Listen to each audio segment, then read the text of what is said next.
Hello, నేను మీ విశ్వనరుడు శ్రీనివాస్. ప్రభుత్వ రంగాలలో ఉన్నటువంటి ప్రతి రంగాన్ని అది ఒక చట్టబద్ధంగా మరి మొన్నటిదాకా కొనసాగింది కాబట్టి ప్రభుత్వ రంగ సంస్థలని ప్రైవేటీకరణ చేయకూడదనేది ప్రతి ఒక్కళ్ళ ఆలోచన. ఎవరైతే మరి ప్రభుత్వ రంగాల్లో ఉన్నటువంటి ఈ సంస్థలను, ఆ రంగాలను ప్రైవేటీకరణ చేస్తారో మరి వాడే పెద్ద తీవ్రవాదని మరి మేధావులు వాపోతున్నారు.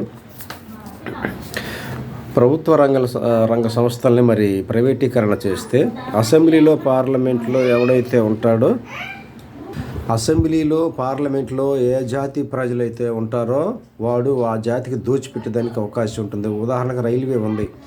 ఎస్సీ, బీసీ, మైనారిటీస్, ఓసీలకి ఎవరికి ఎంత పోవాలో ఆ కోటా ప్రకారం, పర్సంటేజ్ ప్రకారం, జనాభా ప్రాతిపదికన వెళుతూ ఉంది.